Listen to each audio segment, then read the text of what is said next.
والسلام علی رسول اللہ اما بعد۔ نماز کے لیے مساجد کا رخ کیا جاتا ہے، تو اسی مناسبت سے آج ہم مسجد کے آداب کے حوالے سے نبی علیہ الصلوۃ والسلام کی سنت پڑھیں گے۔ نبی علیہ الصلوۃ والسلام نے فرمایا، جو بندہ مسجد آتا ہے اس کے ہر قدم کے بدلے ایک گناہ معاف ہوتا ہے اور ایک نیکی ملتی ہے۔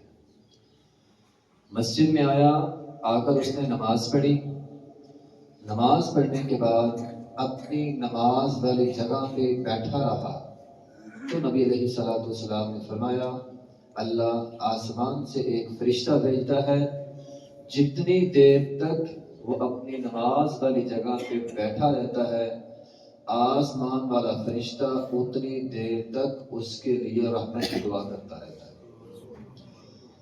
جب تک بندہ بے وضو نہ ہو جائے یا جب تک بندہ اپنی جگہ نہ چھوڑ دے۔ اس لیے مسجد میں آئیں، مسجد میں آنے کے بعد نماز پڑھیں، ذکر و اذکار کے لیے اپنی جگہ پہ بیٹھے رہیں۔ اپنی جگہ سے مراد پوری جگہ ہوتی ہے، جہاں آپ نے سجدہ کیا وہ بھی آپ کی اپنی جگہ ہے۔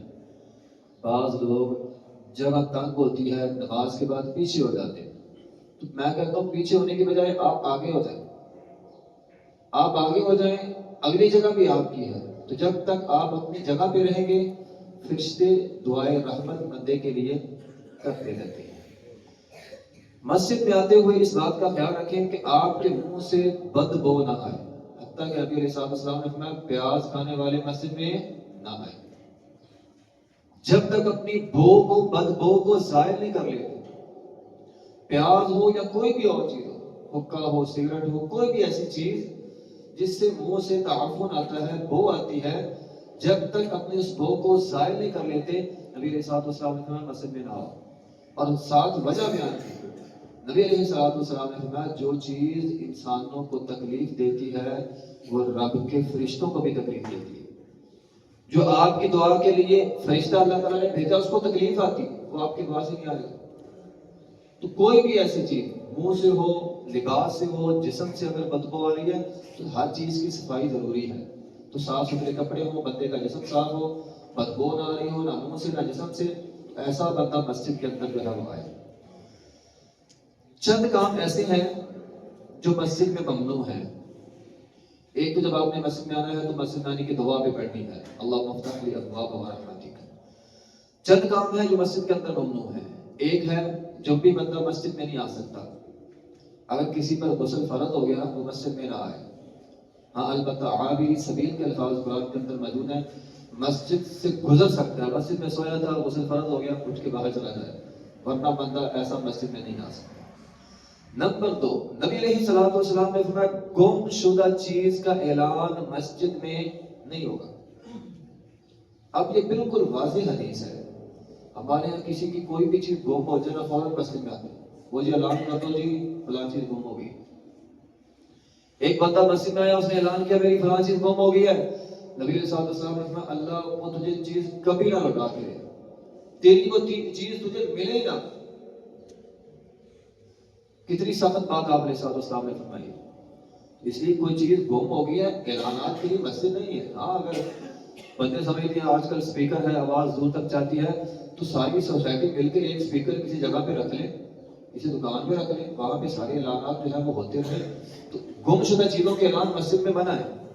نمبر 2، تجارتی اعلانات، تجارتی اشتہارات، تجارتی باتیں، لین دین، جو تجارتی لین دین ہے یہ سارا مسجد کے اندر منع ہے۔ نبی علیہ الصلوۃ والسلام نے فرمایا تھا لا اربح اللہ تجارتک، اللہ تیری تجارت میں کبھی برکت نازل نہ کرے۔ برائے مہربانی اگر کسی نے تجارتی باتیں کرنی ہو مسجد سے باہر جا کر کرے۔ مسجد عبادت کے لیے ہے، تجارتی باتوں کے لیے نہیں ہے۔ آپ وعید ہے گویا کہ اللہ تیری تجارت میں برکت نازل نہ کرے، تو مسجد عبادت کے لیے ہوتی ہے، ان باتوں کے لیے مسجد نہیں ہے۔ نبی علیہ السلام نے فرمایا جو بندہ مسجد میں آئے مسجد میں تھوکنا بڑی سختی سے منع کیا، تو یہ گویا ایک تنبیہ تھی، کوئی بھی آدمی مسجد میں آئے مسجد میں گندگی نہ پھیلائے، یہ مسجد کے آداب کے خلاف ہے. کوئی بھی گندگی کسی بھی حوالے کی ہے وہ مسجد کے اندر نہ ہو. نبی علیہ السلام نے اونچی آواز میں مسجد میں بات کرنے سے منع کیا. دو لوگ مسجد میں بیٹھے تھے، اونچی آواز میں بول رہے تھے. عمر بن خطاب کا زمانہ تھا. پوچھا کہاں سے آئے ہو؟ مسافر لگ رہے ہو. کہا ہم طائف سے ہیں. عمر بن خطاب رضی اللہ عنہ فرمانے لگے اگر تم مدینہ کے ہوتے نا میں تمہیں کوڑے مارتا. تمہیں پتہ نہیں مسجد میں اونچی آواز میں بولتے نہیں ہیں. ہمارے ہاں انسان ہے نا، ہم سارے انسان ہیں. اگر کسی سے کوئی کمی کوتاہی ہو جائے سارے اونچی اونچی سے ڈانٹنا شروع کر دیتے. اگر کسی سے انسانی ناطے سے کمی کوتاہی ہو گئی ہے تو اس کا مطلب یہ نہیں آپ اونچی اونچی آواز میں جھڑکنا شروع کر دیں. آرام سے بھی سمجھایا جا سکتا ہے. تو اونچی آواز میں مسجد میں بات کرنا منع ہے. اسی طرح نبی علیہ السلام نے فرمایا مسجد کو گزرگانا منع ہو. بعض مساجد ایسی ہوتی ہیں دونوں طرف گلی ہوتی ہے، دونوں دروازے ہوتے ہیں. لوگ کہتے ہیں اوپر سے آنے کے بجائے مسجد کا جو دونوں دروازے ہیں نا اس کو گزرگاہ بنا لو. تو نبی علیہ السلام نے مسجد کے راستے کو گزرگاہ بنانے سے سختی سے منع کیا ہے. نبی علیہ السلام نے فرمایا تم میں سے کوئی مسجد میں آئے بیٹھے جگہ پکی کر کے نہ بیٹھے. بہت ساری مساجد میں نے خود دیکھا ہے لوگوں نے اپنے اپنے مسلے رکھے ہوتے ہیں، الگ الگ اپنے اپنے مسلے بچھائے. یہ جگہ بس میری ہے، اس پر کوئی اور آ کر نہیں بیٹھ سکتا. غلط بات ہے. جو پہلے آیا ہے بیٹھتا جائے. اور بعد میں آنے والے کو نبی علیہ السلام نے فرمایا کوئی کسی کو اٹھا کے اس کی جگہ پہ نہ بیٹھے. نبی علیہ السلام نے فرمایا کوئی دو لوگوں کے درمیان گھس کے نہ بیٹھے. نبی علیہ السلام نے فرمایا کوئی کسی کا کندھا نہ پھیلا کے آگے آئے. جو بعد میں آ رہا ہے وہ پیچھے بیٹھتا جائے. کوئی کسی کو اٹھا کے اس کی جگہ پہ نہ بیٹھے. تو یہ مسجد کے آداب ہیں. نبی علیہ السلام نے فرمایا جو بندہ مسجد میں آتا ہے خاص طور پہ صبح کے وقت شام کے وقت فرمایا وہ ایسے ہی ہے جیسے وہ اللہ کی مہمانی میں بیٹھا ہوا ہے. اللہ اس کی مہمان نوازی کر رہا ہے. یہ صبح شام کا لفظ اس لیے کہ عموماً بندہ سستی کرتا ہے نا، عشاء کی نماز میں جماعتی تھوڑے ہوتے ہیں، فجر کی نماز میں جماعتی تھوڑے ہوتے ہیں، تو ترغیب دلانے کے لیے فرمایا جو بندہ مسجد میں آتا ہے صبح اور شام اللہ تعالیٰ چونکہ وہ اندھیرے میں آیا ہے، عشاء کی نماز اندھیرے میں، فجر کی نماز اندھیرے میں، اللہ تعالیٰ کل قیامت کے دن اس بندے کو نور عطا فرمائے گا. تو مسجد میں آنا، مسجد کی صفائی، مسجد کی ستھرائی اہل مسلمان ہم سب کی ذمہ داری ہے. اور یہ جو جتنے آداب بیان کیے ہیں ان کو ملحوظ خاطر رکھنا ہم سب کی ذمہ داری ہے. ان کو ملحوظ خاطر رکھیں گے تو انشاءاللہ اجر ملے گا. وآخر دعوانا الحمدللہ.